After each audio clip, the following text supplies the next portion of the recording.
never slow up, no I don't take shit, I got no love.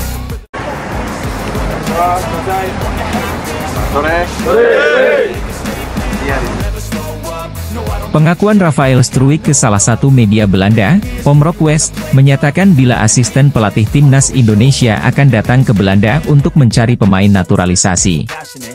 Saya kebetulan berhubungan dengan asisten pelatih beberapa hari lalu. Mereka ingin datang ke Belanda, kata Rafael Struijk.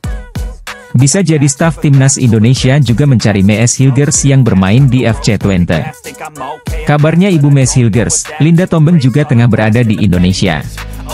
Akun TikTok 168 Timnas menyatakan bila Linda sedang berada di Bali dan akan bertemu Erick Thohir untuk memberi berkas naturalisasi anaknya.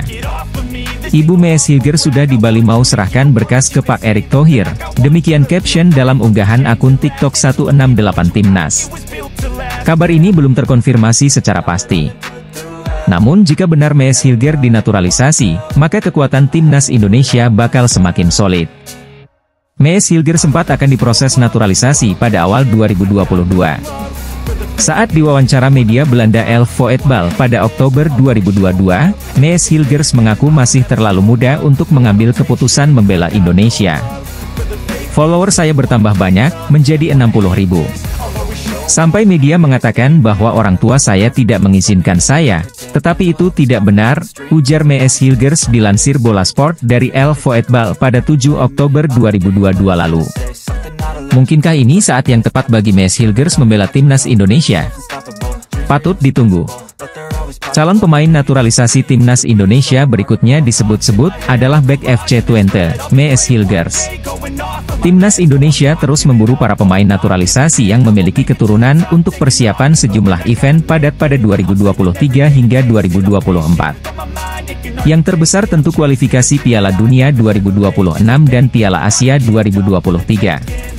Anggota Exco PSSI, Arya Sinulinga membenarkan bila PSSI memang berencana memproses beberapa pemain naturalisasi baru. Namun menurutnya PSSI bekerja secara senyap agar tak membuat gaduh pemberitaan. Beberapa lagi diproses. Sudah saya katakan proses pemain naturalisasi lagi dikerjakan. Tunggu saja. Ingat tidak ketika masalah Federasi Ivar, Jenner, dan Rafael Struijk, ujar Arya Sinulinga saat ditanya oleh warganet tanah air di akun Instagramnya. Satu nama yang muncul di media sosial soal siapa yang akan jadi pemain naturalisasi untuk timnas Indonesia adalah Mees Hilgers. Pemain diaspora Indonesia, Welber Jardim sedang dalam perjalanan menuju Indonesia untuk mengikuti pemusatan latihan, TC, Timnas U17. Dia terlihat mengunggah sedang dalam pesawat, untuk penerbangan langsung dari Brasil menuju tanah air. Brasil Indonesia. Tuhan memberkati perjalanan ini, tulis Welber Jardim dikutip dari keterangan unggahan Instagram Story Welber 07 Official, Sabtu, 5 Agustus 2023. Welber Jardim sendiri telah bergabung untuk mengikuti TC bersama Timnas Indonesia U17. Pasalnya, dia masih harus memperkuat Sao Paulo U17, dan menyelesaikan tugas bersama klubnya terlebih dahulu. Pelatih Timnas Indonesia U17, Bima Sakti mengatakan jika pihaknya masih menunggu Welber Jardim. Dia memberikan toleransi kepada Welber Jardim karena masih tampil di kompetisi bersama Sao Paulo U17, sehingga terlambat mengikuti TC. Sebenarnya, kami masih menunggu Welber. Kami komunikasi dengan orang tuanya juga, orang tuanya menyampaikan Welber masih ada kompetisi di Sao Paulo, ujar Bima Sakti, beberapa waktu lalu. Sekarang, Welber sedang di Rio de Janeiro, dan mungkin setelah kompetisi, itu baru bergabung dengan Timnas Indonesia U17, lanjut dia. Saat ini, Timnas Indonesia U17 sedang melakukan TC di Bali dengan menggelar 2 laga uji coba menghadapi Barcelona Juvenil A dan Kashima Antlers. Bima Sakti tak mementingkan hasil dari laga tersebut, karena dia hanya ingin melihat sejauh mana perkembangan selama TC. Timnas Indonesia U17 menyudahi 2 laga uji coba dengan hasil yang kurang memuaskan.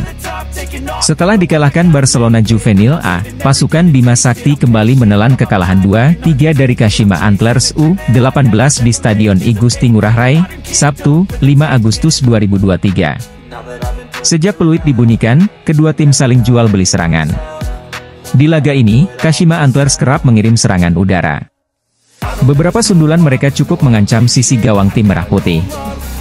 Di menit tambahan babak pertama, para pemain timnas Indonesia U17 terus digempur keras oleh lawan. Namun pertahanan skuad Garuda Muda masih tetap solid. Gol penyeimbang itu membuat para pemain bersemangat untuk meruntuhkan pertahanan lawan. Indonesia pun sukses membalikkan keadaan menjadi 2-1 melalui gol yang dicetak Afrizal mencetak gol setelah memanfaatkan kelengahan lini pertahanan lawan. Strategi naturalisasi dari PSSI selaku induk sepak bola tertinggi Indonesia mendapatkan perhatian dunia internasional. Perhatian tersebut dilakukan oleh media Jepang, Football Tribune Japan. Football Tribune Japan menyoroti strategi naturalisasi yang ditempuh oleh PSSI. Apalagi timnas Indonesia sendiri bakal bertanding di Piala Asia 2023. Jepang sendiri diketahui satu grup dengan timnas Indonesia pada ajang tersebut.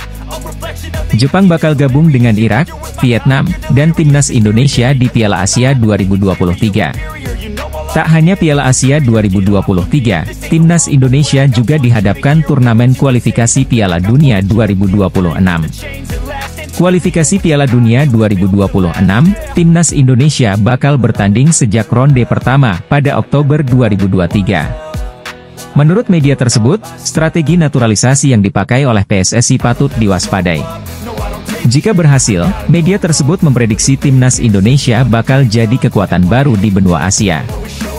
Apalagi Shin Tae-yong telah sukses mengangkat derajat timnas Indonesia di kancah sepak bola saat ini. Berdasarkan rumor dari sejumlah media lokal, PSSI bakal mengincar 6 nama pemain diaspora untuk memperkuat skuad timnas Indonesia. Kebetulan 6 pemain tersebut saat ini sedang berkarir di benua Eropa. Ke-6 pemain yang disebut oleh Football Tribune Japan adalah bek Venezia, Jay Itzes, Tom Haye, Mees Hilgers, Ilyas Alhaf, Ragnar Oratmangoen, bahkan ada nama Emil Audero. Semua pemain ini memiliki akar di Indonesia, dan PSSI yang berencana memperkuat timnas Indonesia melalui strategi naturalisasi, sudah mengincar mereka sejak lama, tulis Football Tribune Japan.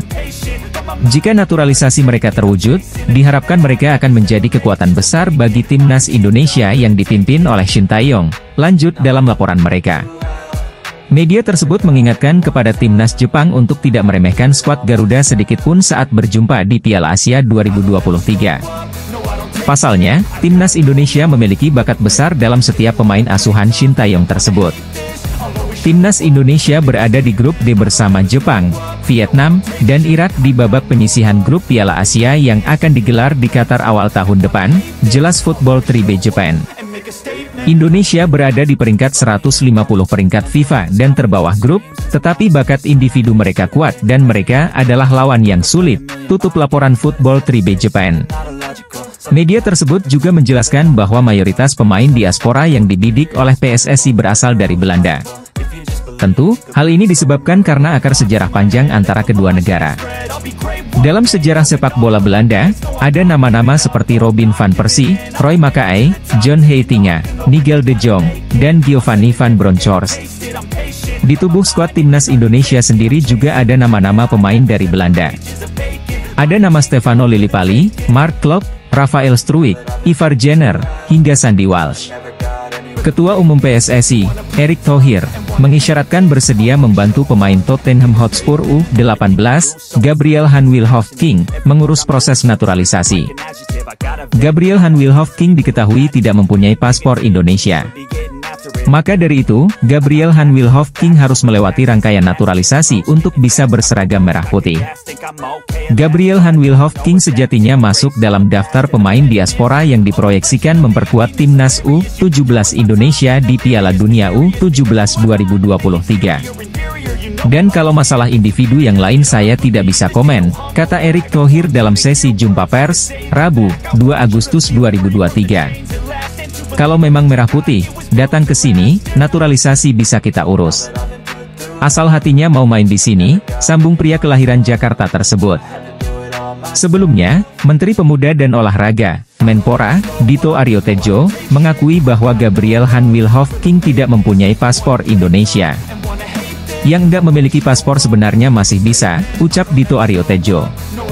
Tapi pasti ada perhitungan apakah memungkinkan paspornya jadi atau enggak. Jadi yang penting data base udah ada.